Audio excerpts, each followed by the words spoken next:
आज़ादी से 1 साल पहले कोलकाता में ऐसा खून खराबा हुआ जिसे इतिहास ने ग्रेट कैलकाटा किलिंग्स नाम दिया। स्वागत है आपका डायरेक्ट एक्शन डे में और ये वीडियो है द बंगाल पार्ट 2।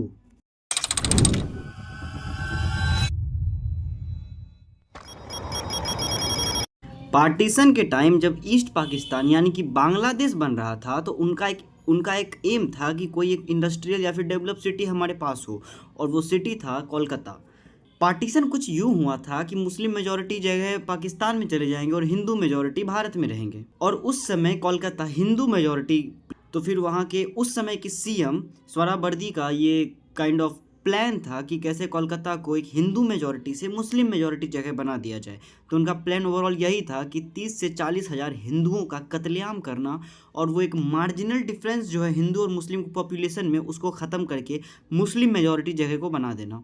तो प्लान कुछ यूं बनाया गया कि पहले तो एक डेट डिसाइड किया गया 16 अगस्त। 16 अगस्त इसलिए डिसाइड किया गया क्योंकि वो रमजान का 18वां दिन था, और उसी दिन मोहम्मद और बद्र के बीच का युद्ध हुआ था। ऐसा उन लोग का कुछ हुआ था, रिलीजियस सा, ठीक है। तो उस समय के सीएम, बंगाल के सीएम ने डिसाइड किया कि हम लोग एक प्रोटेस्ट काइंड ऑफ करेंगे पाकिस्तान के डिमांड को रखने के लिए। तो अभी के कहे जाने वाले शहीद मीनार के पास वहाँ उस समय बहुत सारे लोग इकट्ठा हुए एक प्रोटेस्ट को करने के लिए। पर वो प्रोटेस्ट नहीं था, वो एक हिंदू जेनोसाइड का प्लान था। तो उस समय के सीएम ने अपने पावर का इस्तेमाल करते हुए बिहारी हिंदू पुलिस कर्मियों को पठान और मुसलमान से रिप्लेस कर दिया। फिर उसके बाद 72 घंटे का एक टाइम रखा गया कि 72 घंटों तक पुलिस को रोक के रखा जाएगा। उस बीच जो कत्लेआम करना होगा किया जाएगा। जिस समय पूरा कत्लेआम चल रहा था उस समय जो सीएम थे सोहरावर्दी, वो खुद लाल बाजार के पुलिस हेडक्वार्टर में जाकर के बैठे हुए थे। पुलिस को होल्ड पे रखा हुआ था।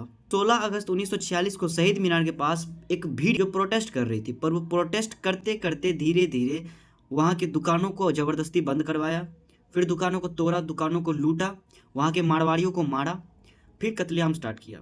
कत्लेआम कुछ यूं हुआ कि लोगों के सिर को काटा गया। कोलकाता में जो सीवेज सिस्टम है उसमें डेड बॉडीज़ मिली, रोड पे डेड बॉडीज़ थी, गलियों में डेड बॉडीज़ थी। रिकॉर्डेड है कि कुछ 4 से 10 हज़ार लोग मरे, रिकॉर्डेड है। पर ये आंकड़ा उससे बहुत ज़्यादा था, बहुत ज़्यादा। इतना कत्लेआम हुआ कि लोगों के डेड बॉडीज़ को उठाने के लिए कोई इंसान नहीं बचा था। कुत्ते, कौवे, चील उस डेड बॉडीज़ को खा रहे थे। बहुत ज़्यादा न्यूज़पेपर इस चीज़ को कवर नहीं कर पा रही थी उस टाइम, लेकिन कुछ न्यूज़पेपर ने उस चीज़ को कवर किया था और उसको अपने न्यूज़ में छापा था।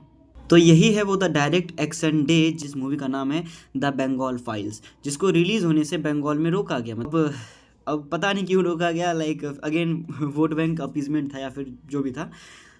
तो आज हम लोग के पास कोलकाता क्यों है और कैसे है, इस चीज़ को हम अगले पार्ट में देखेंगे। जय हिंद।